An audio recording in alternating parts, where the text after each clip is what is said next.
Está aí com a gente, acompanhando a programação da Assembleia Legislativa do Estado de São Paulo. Como é bom saber que nós estamos juntos. Seja de mais bem-vinda, seja de mais bem-vindo. Começa agora mais uma edição do Alesp Cidadania. Nesta edição, nós vamos falar sobre seguro-desemprego. Está vivendo essa situação? Saberia me dizer quanto é que você tem que ganhar? Qual seria a papelada toda para dar entrada no seguro-desemprego? Estas e outras questões, a gente vai sanar as dúvidas, né? Com o Giovanni César, advogado trabalhista, que está aqui ao meu lado. Seja muito bem-vindo à nossa programação. Muito obrigado, Arthur. É sempre um excelente momento passar essa tarde com você. Vamos juntos, porque a gente precisa entender, né, Giovanni? Veja, as pessoas ficam desempregadas, infelizmente acontece, e aí precisa manter, né, as finanças, manter as contas, enfim, e se tem direito ao seguro-desemprego, mas nem todas as pessoas. Para a gente entender melhor isso, então, quem são essas pessoas que teriam direito ao seguro-desemprego? Então, basicamente, essa é uma dúvida muito comum que surge. Basicamente, o seguro-desemprego ele surge para quem está desempregado. Então, e para quem está desempregado e que foi demitido numa demissão sem justa causa. Então, aquele funcionário que pede demissão, aquele funcionário que é demitido por justa causa, esse funcionário, em regra, não teria direito ao seguro-desemprego. O seguro-desemprego é para trabalhadores que foram demitidos com demissão sem justa causa. Existem algumas regrinhas que a gente vai ter oportunidade de conversar de quem ganha, quantas parcelas ganha, qual o valor que ganha, mas respondendo a sua pergunta demissão sem justa causa, o trabalhador que trabalhou mais de 1 ano e meio. Aí então, respondida essa situação. Era diferente, não era? Sim, é uma regra que mudou em 2025, agora veio umas novas regras. Então agora para você ter o seguro-desemprego, nos últimos 18 meses de contribuição, você tem que ter trabalhado pelo menos 12 meses. 12 meses. Sim. As principais mudanças, então, nessa lei, vamos lá, acho que vale a pena a gente já sanar essa dúvida também agora, porque mudou agora em 2025, então, de repente, até mesmo para que os cidadãs, os nossos telespectadores possam se atualizar, né? Sim, sim. Agora ele indexou o valor do seguro-desemprego ao salário mínimo. Antigamente estava defasado o valor do seguro-desemprego. Antigamente você tinha que trabalhar 16 meses na primeira contribuição direto. Então os primeiros 18 meses tinha que trabalhar 1 ano e meio para conseguir. Agora qual que é o critério? Nos 18 meses de trabalho, na primeira requisição, você tem que ter trabalhado pelo menos 12 meses. Então você pega os últimos 18 meses. Conseguir trabalhar 12 meses, pode ser 3 meses um serviço, 7 meses um outro, 2 meses outro. Consegui, então eu tenho direito ao seguro-desemprego. Essa questão dos valores, né? Porque se trabalha um aqui, outro ali, aí vão somar, então, todos os valores dos empregos pelos quais essa pessoa passou. Como é que fica essa questão? Ele faz uma média das últimas 12 contribuições e vê quanto que é seu salário em média. E com essa média que ele te dá direito ao valor, ele calcula o valor. O valor do seguro-desemprego ele calcula de um salário mínimo, que está aproximadamente R$ 1.518, até o teto de R$ 2.518. E aí esse dinheiro vai ser recebido em parcelas. Sim. Houve alguma mudança? Como é que ficou? O parcelamento ele não mudou, o parcelamento continua de 4 a 5 parcelas, então dependendo do número de contribuições, mas a quantidade do parcelamento continua a mesma. Para quem está vivendo essa situação nesse exato momento, né? Tem que fazer um levantamento de documentos, tem que entrar em sites, acionar um advogado, obviamente. Como é que fica essa realidade, né? Então, assim, o passo a passo, acho que vale a pena a gente explicar, o senhor explicar para a gente, por favor, porque de repente agora, nesse exato momento, alguém pode ter sido desligado do trabalho. Sim. Né? A requisição é muito tranquila. Quando o funcionário é dispensado, a empresa entrega lá o termo de rescisão, a guia do fundo de garantia, e nesse termo de requisição vem um tal de número de requerimento. Com esse número do requerimento, ele entra no site do governo, no gov.com, acessa o número coloca esse número do requerimento e ele já tem direito às parcelas. O que acontece que é muito comum? Infelizmente, Arthur, ou felizmente, depende do lado que você olha, a gente tem uma cultura do empreendedorismo no país, de você só consegue a sua felicidade quando você empreende, você tem que ser chefe do seu próprio negócio. E o que acontece muito que as pessoas são demitidas e abrem uma MEI para tentar empreender. E o fato dela ter uma MEI tira o direito dela do seguro-desemprego. Porque o seguro-desemprego ele é para quem está desempregado. Então, eu tenho uma MEI, eu consigo receber o seguro-desemprego? Pode ser que sim, mas num primeiro momento o Ministério do Trabalho vai negar o seu benefício. Você vai ter que entrar com uma ação na Justiça falando, ó, embora eu tenha uma MEI, eu não tenho renda, essa MEI não me dá subsídio suficiente. Então a gente vê todos os dias muitas pessoas perdendo seguro-desemprego porque é dispensado, no dia seguinte entra no site, abre uma MEI e o fato dele ter uma MEI que presume-se que ele tem uma fonte de renda, tira o benefício dele. O senhor disse assim, pode ser que a pessoa receba, pode ser que sim, receba. Então, assim, quais seriam, na verdade, as exceções para que se receba, então, sendo um MEI, né? Sim, se você tiver um MEI, mas você não conseguir, a lei é meio dúbia nesse sentido. Se você tiver um MEI, só que aquele valor do MEI não te gera renda para você sustentar a sua família, você teria direito ao seguro-desemprego. O problema é que a lei não fala qual que é o valor que você receberia para sustentar a sua família. Então, a gente tem casos de pessoas que têm uma MEI e ganham R$ 1.500 e têm o benefício negado, pessoas que ganham R$ 300 e têm o benefício negado, mas o problema é, quando você dá entrada na requisição, o fato de você ter uma MEI, ele já nega o benefício. E aí o que você deveria fazer? Você deveria entrar na justiça e um juiz vai analisar. E aí que é esse problema, porque tem juiz que acha que R$ 1.500 daria para sustentar a sua família, tem juiz que entende que R$ 1.500 não, então você teria que ter uma renda superior a R$ 3.000, e aí você vai ficar na mão do judiciário. Rapaz, precisa de um ótimo acompanhamento com o advogado, então, para observar tudo isso. Agora, eu havia questionado a questão também dos documentos necessários, né? O que é que tem que ser levantado, então? O que eles vão levantar é se você não tem um registro posterior, porque o fato de você ter um registro corta o seu benefício, igual eu falei, o seguro-desemprego ele é tido para quem está desempregado, então se você tiver um emprego formal, você já perde o benefício. E os documentos são o termo de rescisão que a empresa emite, o número de requerimento que vem nas fichas e a carteira de trabalho é um documento comum. Você consegue fazer pelo próprio site do Gov, você anexa esses documentos, você cadastra uma conta e ele já gera direito ao benefício. Existe um prazo para que se levantem, então, esses documentos? Sim, muito importante a gente falar isso. O prazo seria de 120 dias para você dar entrada na documentação. Então, se você pensar, você fala, 120 dias é um prazo longo para eu dar entrada, fui desempregado, não tenho dinheiro para sustentar, mas o que é o maior problema que a gente enfrenta? São aquelas empresas que simplesmente fecham as portas. E aí o funcionário ele se vê demitido, só que ele não tem documento nenhum da rescisão. Então aí às vezes ele precisa conseguir através de um sindicato, através de um acordo com os patrões, e aí às vezes quando ele recebe a guia já passou o prazo. E aí ele teria que entrar na justiça, só que aí infelizmente tudo que a gente depende de justiça é demorado. Então às vezes ele demora 8, 9, 10 meses para conseguir um seguro-desemprego dessas empresas que fecharam, dessas empresas que encerraram as atividades. Mas, Giovanni, tem essa questão também, né, desse prazo para se levantar tudo isso, para se fazer a solicitação. Depois tem um prazo também em que a pessoa passa a receber, né, esse benefício. Depois de quanto tempo, então, que ela deu entrada e ela começa a receber o dinheiro?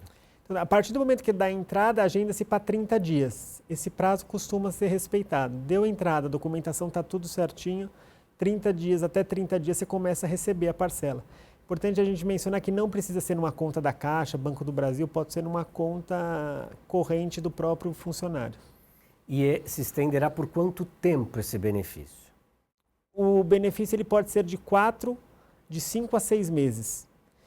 De 4 a 5 meses. Então, assim, a primeira requisição, 5 meses de trabalho. Depois, a segunda requisição, ele tem que ter trabalhado pelo menos 12 meses, 5 meses. Então, ele vai fazendo um cálculo, mas em regra, de 4 a 5 parcelas. Pensemos na seguinte situação também, né? Durante todo esse tempo, vai que a pessoa consiga um outro trabalho, não registrada, né? Essa pessoa não seria registrada. Ela pode também receber esse benefício? Sim, que é o famoso bico, né? Isso que acontece muito. Então, assim, a pessoa, a gente mora num país que quem paga, paga muito, quem recebe, recebe pouco. Então, às vezes, aquele funcionário que ele trabalha numa empresa e ele ganha um salário mínimo, e trabalha de segunda a sábado, como que esses funcionários costumam fazer uma grande parte? Ele trabalha pelo tempo do seguro-desemprego. A hora que ele consegue o tempo do seguro-desemprego, porque às vezes ele precisa se deslocar 2 horas, não tem com quem deixar o filho, ele arruma um jeito de forçar uma demissão, de pedir uma demissão. E ele pega o seguro-desemprego e recebe 5 parcelas. Nesse período do seguro-desemprego, ele começa a fazer um bico para complementar a renda.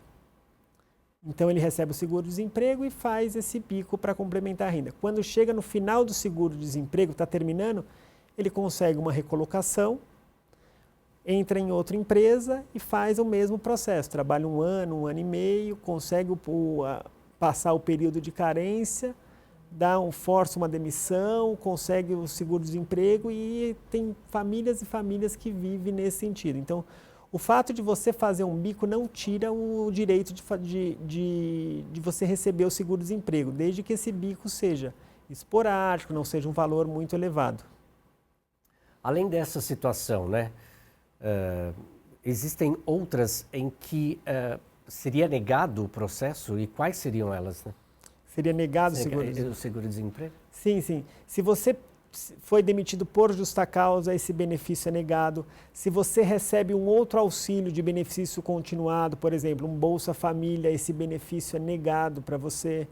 Se você pediu demissão, por qualquer que seja o motivo, esse benefício é negado. E é uma coisa também, o acordo, porque a reforma trabalhista estabeleceu o acordo entre patrão e empregado. Eu quero sair, mas eu não quero pedir demissão. Você também quer me demitir, mas você também não quer pagar a totalidade das verbas rescisórias. Então, o que a lei estabeleceu? Vamos fazer um acordo entre nós.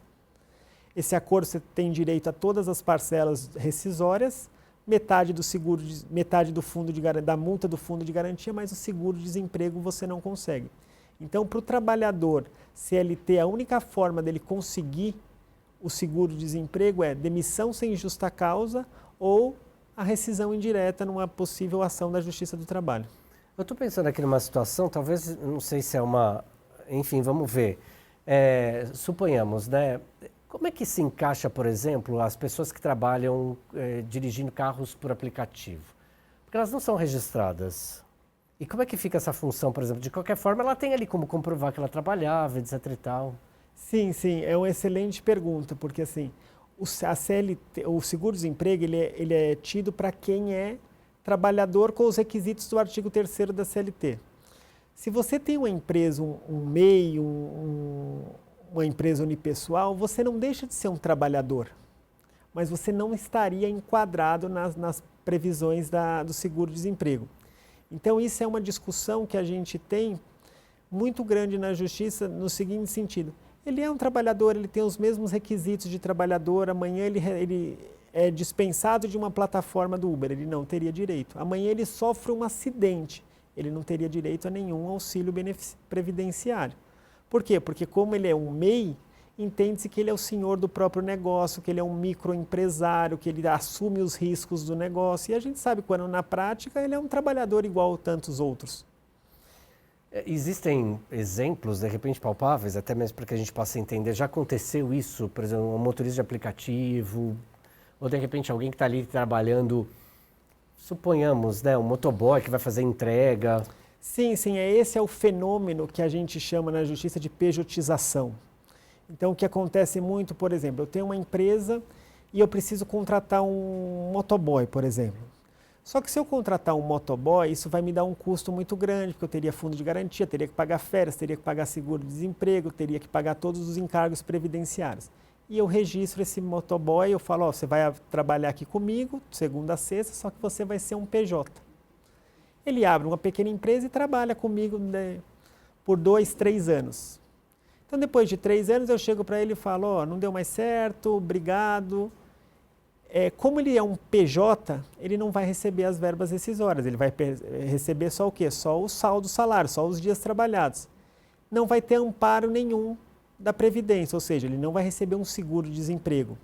Se amanhã esse PJ sofre um acidente, esse motoboy sofre um acidente, eu posso dispensar ele assim que ele voltar? Sim. Amanhã, uma mulher que é PJ, ela pode retornar de uma licença maternidade e eu dispensá-la? Posso. Ela pode estar no período de gestação e eu demiti-la? Posso. Por quê? Porque ela não está enquadrada nas leis da CLT. Então, ela não teria direito ao seguro-desemprego. Então, isso do PJ, do seguro-desemprego, acontece muito com esses motoristas de aplicativo. Eles têm todos os requisitos da CLT, vamos dizer assim, ele não pode se fazer substituir, ele trabalha num horário fixo, ele recebe um valor, mas a partir do momento que por algum motivo a plataforma desliga ele não teria direito a nenhum benefício previdenciário. O senhor trouxe esse exemplo, de repente poderiam ser outros também, Estou tentando, já que existe uma brecha na lei, se a gente puder dizer assim, né? E pode ajudar também as pessoas, valeria, né? Existia, além desse próprio exemplo, né, do motorista de aplicativo, existiriam outros exemplos? Sim, exemplos você diz de funcionários que não estariam enquadrados no... Então, todo funcionário enquadrado na CLT, ou seja, com registro de carteira, ele teria direito a esse benefício. Todos os outros tipos de contratos que não estão enquadrados na CLT, ou seja, que não tem carteira de trabalho assinada, não faz jus ao benefício previdenciário, ao seguro-desemprego. Ah, mas eu tenho uma relação fraudulenta, então ele teria que procurar um advogado, conseguir esse vínculo na justiça, só que esse vínculo na justiça, para ele conseguir, ultrapassa a maioria das vezes os 120 dias, então mesmo ele conseguindo esse vínculo na justiça, ele já não faria jus ao benefício previdenciário. A não ser que ele peça que o patrão indenize ele, você me deu um prejuízo porque eu tenho todos os requisitos do trabalhador, então se eu fosse desempregado hoje eu estaria recebendo o seguro-desemprego. Como eu não fui registrado, eu não estou recebendo o seguro-desemprego, então eu quero uma indenização correspondente. Então essas coisas podem acontecer, mas o seguro-desemprego em regra é para trabalhadores CLT. Tá aí dito então, mas cabe recurso. Cabe. Agora vamos lá, Giovanni, tem uma outra situação também, que acho que a gente pode tentar... Isso no funcionalismo público, por exemplo, não aconteceria ou aconteceria de repente? Então, o funcionalismo público, você tem dois tipos de contratação. Você tem aquele funcionário estatutário, que esse não faria jus ao seguro-desemprego, porque ele é regido por um estatuto próprio. E você tem o funcionalismo público, que também pode ser contratado via CLT. Esse, se acontecer dele ser dispensado, ele faria jus ao seguro-desemprego. Aquele funcionário que, porventura, está aposentado e é demitido, ele também não faria jus ao seguro-desemprego, porque o seguro-desemprego você não tem que ter renda nenhuma. Então, como você é aposentado, presume-se que você tem uma renda. Então, o funcionário que aposenta e é dispensado não tem direito ao seguro-desemprego também. Outra coisa, de repente existem diversos concursos públicos para professores, no caso, né? E tem aqueles também por tempo determinado, né? Uhum. Então a pessoa vai ficar 6 meses, suponhamos. Caso ela saia desse concurso, né? Essa pessoa seja demitida, enfim, nesse período de 6 meses, né? E aí, como que aconteceria também? Sim, contrato por prazo determinado não tem direito ao seguro-desemprego. Porque para que serve o seguro-desemprego? Para você conseguir uma recolocação, porque a gente entende, a lei entende que quando você é dispensado, você precisa de um tempo para se recolocar no mercado de trabalho. E esse tempo, como você contribuiu, o Estado teria que te dar uma subsistência. Então, como o contrato por prazo determinado, você sabe a data que vai acabar, ou seja, eu sei que eu vou ser dispensado no final do período do contrato. Não faria jus a esse seguro-desemprego. Por quê? Porque entende-se que você poderia se planejar antes para conseguir uma recolocação. Então, o que acontece muito também, e é um problema que a gente enfrenta, que é com relação aos funcionários terceirizados. Então, ele trabalha para uma empresa de terceirização e presta serviço para um condomínio, um exemplo. E aí o condomínio liga para essa empresa de terceirização e rompe o contrato. E aí outra empresa assume esse condomínio de terceirização. E essa nova empresa chega para ele e fala o seguinte: olha, se você quiser, você pode continuar trabalhando nesse mesmo condomínio que você trabalhava. Você tem que pedir demissão da empresa antiga e eu te contrato nessa nova empresa. Você aceita? Aceito. Ele vai, pede demissão da empresa antiga e começa a trabalhar na empresa nova. Só que chega 90 dias nessa empresa nova, como ele é um contrato de experiência, em regra, e esse contrato de experiência é um contrato por prazo determinado, ele é dispensado. E aí como ficaria a questão do seguro-desemprego? Ele trabalhou, por exemplo, 5 anos numa empresa anterior, sai, entra numa empresa nova, fica 45 ou 90 dias e é dispensado. Ele faria jus ao seguro-desemprego? Nesse caso também não.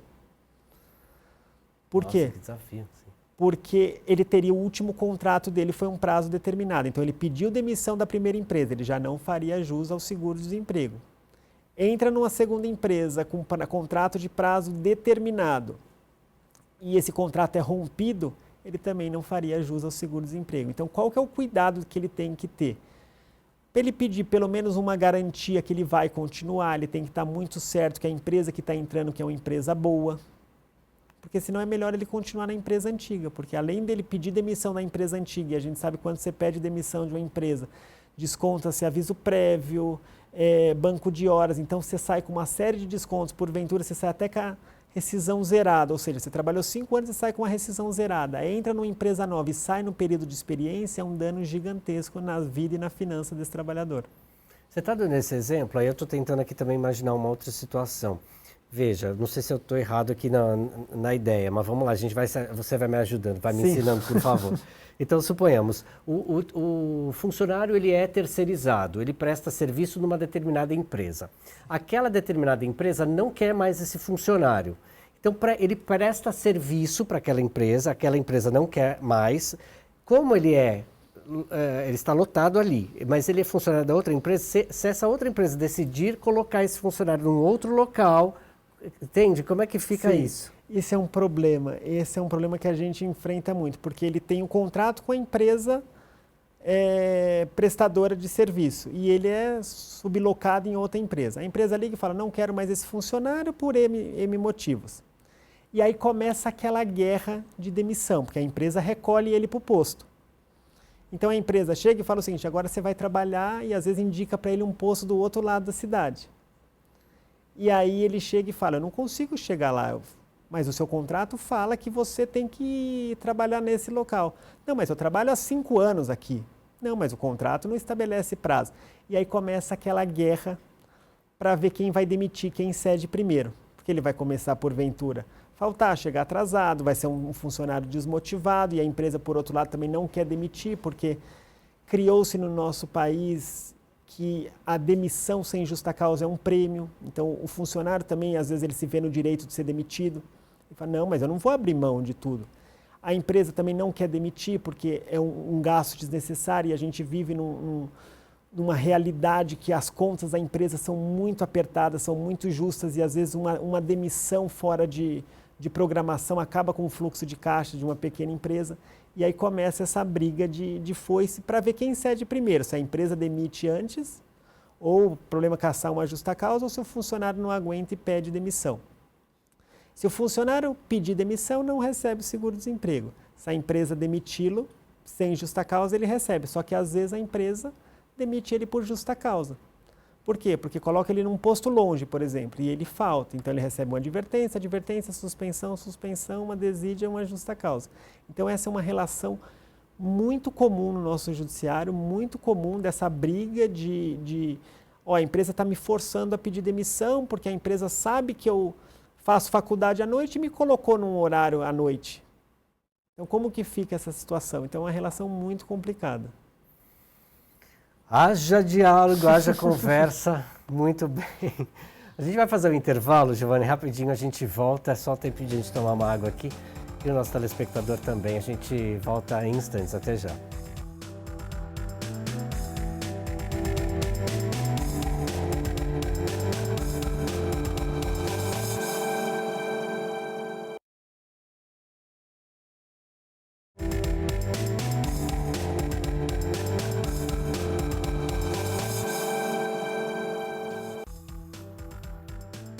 Estamos de volta com a Lespe Cidadania, hoje com Giovanni César, advogado trabalhista, está nos explicando aqui sobre essas questões, né, do seguro-desemprego, as pessoas são demitidas, Número de parcelas, como pode acontecer, como que a pessoa consegue, então, esse seguro-desemprego? Vamos lá. Tem uma pergunta, então, que acho que é importante, né? Você falava sobre a quantidade de parcelas, quanto que as pessoas receberiam, enfim. Suponhamos que um funcionário está registrado numa empresa, ele é demitido, ele pega uma parcela do seguro-desemprego, consegue essa parcela, no dia seguinte ele já é admitido em um outro local. Como é que ficam as restantes das parcelas? Certo. Excelente pergunta, porque acontece demais isso. Então, o funcionário ele consegue trabalhar, no curso do benefício ele arruma uma outra recolocação. Esse benefício, como a gente tem o e-social, que todas as informações do governo são lançadas, esse benefício ele é cessado a partir do momento que ele é registrado. Então, se ele conseguiu trabalhar uma recolocação no terceiro mês, ele recebe as 2 primeiras parcelas, a partir do terceiro mês já encerra o benefício e ele já conseguiria trabalhar. Mas tem uma situação que acontece muito e é uma situação extremamente delicada, que é aquele funcionário que ele está recebendo seguro-desemprego. E aí ela começa a trabalhar sem vínculo de emprego, porque se ela tiver o vínculo de emprego, ela perde o benefício. Então ela chega para o patrão dela, vamos dizer, e fala o seguinte: ó, eu vou começar a trabalhar aqui, mas eu não posso ser registrada, porque senão eu perco o meu benefício do seguro-desemprego. E ela começa a trabalhar no curso do seguro-desemprego, e ela trabalha às vezes 1 ano, 2 anos. Quando ela sai, por vezes ela entra na justiça e fala o seguinte: ó, eu trabalhei durante 2 anos aqui e não fui registrada. Eu não recebi 13º, não recebi férias, não recebi hora extra, não recebi fundo de garantia. Eu quero esse registro. E ela pleiteia isso na Justiça do Trabalho. E aí o patrão, o empresário, chega lá e fala: ó, eu não registrei porque ela que não quis ser registrada, porque ela estava recebendo seguro-desemprego. O que acontece quando acontece essa situação?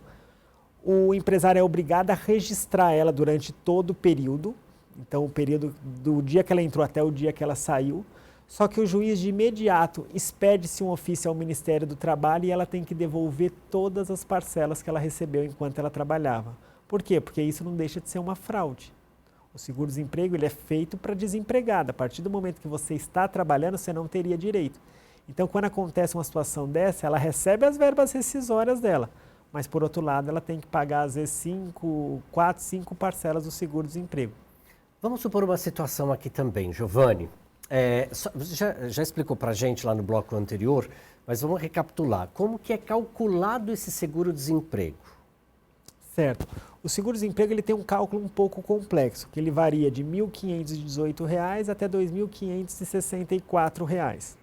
Então, o teto do seguro-desemprego, vamos dizer assim, ele é fornecido para quem? Para quem ganha um salário de mais de R$ 3.500. Então, se eu ganho mais de R$ 3.500, R$ 2.500. Se eu ganho um salário mínimo ou menos de um salário mínimo, porque o salário mínimo a gente sabe que ele é para aquela jornada de 8 horas. Então, para aquele funcionário de telemarketing que trabalha 6 horas, aquele funcionário de nível parcial que trabalha 4 horas, é garantido o seguro-desemprego. O cálculo, mais ou menos, para as pessoas que recebem de 1.500 a 3.500, para ficar fácil para a audiência, é um cálculo aproximado, mas é fazer o seu salário, a média das últimas 12 contribuições, vezes 0,8. Então, esse valor do seu salário vezes 0,8 é mais ou menos o valor que você vai receber de seguro-desemprego. Salário, hora trabalhada. Existe alguma ligação nisso tudo com o benefício do valor, né? Esse benefício? Em relação às horas, por exemplo, no banco de horas? Sim, uma excelente pergunta. O salário que a gente calcula é o salário mais as eventuais remunerações. Então, por exemplo, eu tenho um salário de X, mas todo mês eu ganho um pacote de 20 horas extras. Esse pacote de 20 horas extras entra, eu tenho o meu salário de X, mas eu recebo um adicional de periculosidade, de insalubridade. Essa insalubridade ou periculosidade entra? Sim. Esses valores deveriam ser contados para o recolhimento previdenciário. Então, é o seu salário mais os benefícios. Mais os benefícios. Nós temos uma pergunta aqui também. Se uma pessoa faz prestação de serviço e o contratante não quer mais o seu trabalho, como ela faz para comprovar os dias trabalhados então e receber o valor correto, já que não era registrado como, por exemplo, CLT? Certo. Para você ser contratado, para você ser registrado, você tem que ter os vínculos de emprego. Quais são os vínculos de emprego? Pessoa física, ou seja, eu não posso me fazer substituir por alguém. Eu tenho que ter habitualidade, ou seja, eu tenho que... Tem aquele caso, a empregada doméstica tem que ir 3 vezes na semana, o professor tem que ir 2 vezes na semana. Você tem que ter uma subordinação, ou seja, ter um chefe para evitar que seja um trabalho voluntário. E aquele trabalho tem que ter uma conta-prestação, você teria que provar todos aqueles vínculos. Então, como que a gente prova que ela era realmente registrada? A Justiça do Trabalho, a gente tem uma prova muito forte, que é a prova testemunhal. Então, é uma testemunha dela falando, eu vi ela todos os dias, fulano que dava ordens para ela, o pagamento ela consegue comprovar com o Pix, comprovante de pagamento. Ela não podia mandar ninguém no lugar dela, tinha que ser ela. Então, o juiz entendendo que tem todos esses 4 requisitos, ela ganharia o vínculo e ganharia todas as verbas decorrentes desse vínculo. Porque quando você não registra um funcionário, dificilmente você paga para esse funcionário hora extra, férias, 13º. Quando aquele funcionário está na informalidade, em regra ele recebe só o salário. Ninguém fala, eu vou pagar seu salário e vou 8% de fundo de garantia. Vou te pagar um 13º, vou te pagar umas férias, vou te pagar hora extra. E aí ela entraria na justiça, teria que entrar na justiça nesse caso, comprovando todos esses requisitos, ela conseguiria o vínculo. Por outro lado, o empresário vai fazer o seguinte, ela era prestadora de serviço, ela não tinha subordinação, ela podia vir quando ela queria, ela só precisava me entregar o serviço. Se ela fizesse o serviço, se mandasse alguém, para mim não mudaria nada. Então, aquela guerra de retórica, quem convence mais o juiz. Está aí explicado também, a gente agradece também as pessoas que nos encaminham sempre perguntas. Quando a gente chega no mote de um programa, a gente mistura tudo junto aqui também, interessante, para a gente até observar, né, como que as pessoas têm se adaptado a essas realidades e com as mudanças, né, Giovanni? Agora, pensando exatamente na legislação aqui brasileira, né, com os demais Estados-nações, né, assim, como é que fica, assim, como é que está o Brasil em relação aos outros lugares, em relação a essa questão do seguro-desemprego? Sim, sim. O seguro-desemprego ele é um direito social. Então, ele é um direito de um Estado grande, de um Estado que se preocupa com você quando você está desempregado. E a gente vem sofrendo um desmonte dos direitos sociais. Por quê? Porque se busca-se uma parte de um Estado menor, de um Estado mais enxuto, de um Estado que não tem responsabilidade sobre a vida do cidadão individual. Então, o seguro-desemprego, para você imaginar, antes do governo Dilma Rousseff, eram 6 parcelas, já reduziram para 4 ou 5 parcelas, então já teve uma redução. Já tem países que falam em 3 parcelas, já tem países que vinculam essas parcelas a você estar procurando um emprego. Porque hoje o seguro-desemprego do Brasil ele é pago para todos os trabalhadores desempregados que cumprem um requisito. Ah, mas ele não trabalha porque ele não quer. Não interessa, que você receberia. Por exemplo, na França, você tem que comprovar que você está procurando uma recolocação. Então, quando você vai numa entrevista, ele assina uma carta e você tem que comprovar essa carta. Eu estou procurando, eu fui fazer 3, 4 entrevistas, mas a gente vem sofrendo um desmonte nesse sentido, sim. Agora, essa relação, né, é uma lei federal, né? Agora, por exemplo, a gente tem aqui no nosso estado, tem um salário mínimo estadual, tem um salário mínimo nacional. É possível pensar uma legislação, de repente, para especificamente o estado de São Paulo em relação ao seguro-desemprego? Sim, isso com certeza. A gente poderia pensar numa situação, mas acima disso, Arthur, de dar melhores condições para o trabalhador ele se sentir incluído naquele sistema. Porque, às vezes, isso não tem números no site da transparência, não tem de quantas parcelas, em média, recebe um trabalhador que foi desempregado. Ele recebe 2 e consegue uma recolocação? 3, 5? A gente não tem esses números. Mas a gente sabe também que, se você recebe um valor maior do que o valor de salário para ficar em casa, para dificilmente, ou para você conseguir uma recolocação, tem que ser muito melhor do que o valor que você está recebendo. Porque corre o risco de você ser contratado e ser demitido 15 dias depois e você perde o benefício. Pode correr o risco de você ser contratado, perder o benefício e receber um salário menor do que o seguro-desemprego.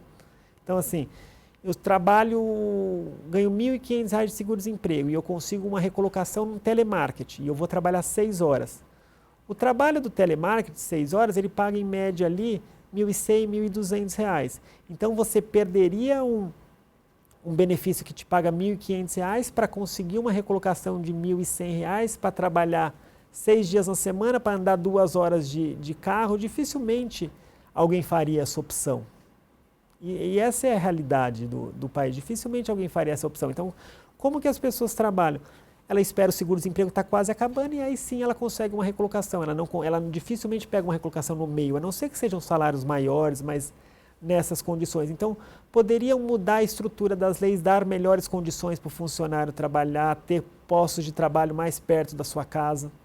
Porque o que eu vejo muito no escritório e falando com trabalhadores é por que você quer sair da empresa, por que você não está mais satisfeito? E a resposta na maioria das vezes é porque eu demoro 2 horas do meu dia para ir, 2 horas do meu dia para voltar, porque eu não consigo ver meu filho crescer, porque eu não consigo acompanhar, porque eu não tenho com quem deixar meus filhos.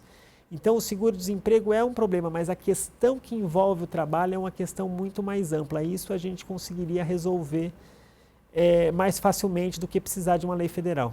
Giovanni, num determinado momento agora, perdão, você disse assim, a pessoa recebe para ficar em casa, né? Suponhamos, tem muita gente que deixa de trabalhar, por exemplo, para investir na academia. Que eu falo academia nos estudos, né? Vai fazer um mestrado, doutorado, especificamente um doutorado. Então, aquela pessoa ela tem uma bolsa para fazer o doutorado. Suponhamos que essa bolsa, por um determinado, sei lá, uma determinada situação, para de receber essa bolsa. Existe alguma coisa em relação a isso, assim, para seguro, bolsa, alguma coisa que teria a ver com emprego? De vincular, não existe isso. Foi uma excelente pergunta e uma excelente indagação para a gente questionar, mas isso não existiria de você vincular a um tipo de atividade. Então, hoje ele é pago simplesmente 5 parcelas. Quando que você perde benefício? Quando você tem uma outra fonte de renda, seja através de MEI, seja através de uma recolocação ou se você receber um outro benefício. Então, a pessoa está recebendo seguro-desemprego e ela dá entrada num Bolsa Família, ela perde o primeiro benefício. Mas a gente não vincula isso a nada, não vincula ela a ir numa entrevista, não vincula o trabalhador a se qualificar, por exemplo. Então, eu vou te pagar, mas eu vou qualificar que você vai ter que ir num curso que seja gratuito. Eu vou te oferecer um curso de requalificação e eu vou vincular isso ao seu seguro-desemprego. Hoje em dia não tem nenhuma vinculação desse tipo. Existe alguma relação seguro-desemprego e imposto de renda? Perfeito. O seguro-desemprego, em regra, ele é isento do imposto de renda. Por quê? Porque como você já pagou o imposto de renda do salário, em regra esse valor já estaria incluído ali. Então não teria que pagar imposto de renda no seu seguro-desemprego, mas você teria que declarar para a Receita que você recebeu, porque isso soma com os outros ganhos que você porventura vai ter no ano. Giovanni, a gente está quase chegando no finalzinho, então, do nosso programa. Acho que foram várias questões aqui, você trouxe diversas realidades. Mas, de repente, alguma coisa que eu não perguntei que você acredita ser importante para que o nosso telespectador, nossa telespectadora entendam também mais sobre essa questão? Então, é muito importante esse programa, porque assim, é que as pessoas conheçam os seus direitos. Para as pessoas saberem aonde terminam os seus direitos e onde começam os seus deveres. Para você ver que às vezes você tem direito a um benefício de seguro-desemprego mesmo com um MEI aberto, só que aquele MEI você abriu há 10 anos atrás, você não está girando nada ali, você teria direito a um seguro-desemprego, só que o Ministério simplesmente, como não tem gente suficiente, fala, você tem uma MEI, presume-se que você tem uma outra fonte de renda e não te dá seu benefício. Então conheça seus direitos, saiba que o seguro-desemprego é um seguro que serve para você conseguir uma recolocação, para você conseguir um sustento da sua família e não para você complementar uma renda. Então, é muito importante isso, das pessoas se qualificarem, das pessoas saberem que o seguro-desemprego é em último caso, é aquilo para você conseguir a subsistência, mas não é o objetivo de um trabalhador trabalhar para conseguir o seguro. Tá aí, eu quero muito agradecer ao Giovanni César, advogado trabalhista, que veio falar conosco aqui, nos deu uma aula, inclusive, diversas questões sobre essa questão do seguro-desemprego. Giovanni, muito obrigado. Eu que agradeço, Arthur, é sempre um prazer vir aqui falar contigo e com a sua audiência. Volte sempre. A cadeira também é tua aí. Com certeza. E você que esteve conosco durante a exibição deste programa, muito obrigado pela sua audiência, muito obrigado por você ter estado conosco durante a exibição de mais um Alesp Cidadania. Fique conosco na nossa programação, tem muito mais informação do Parlamento Paulista e, obviamente, também do Estado de São Paulo. Meu forte abraço, tchau.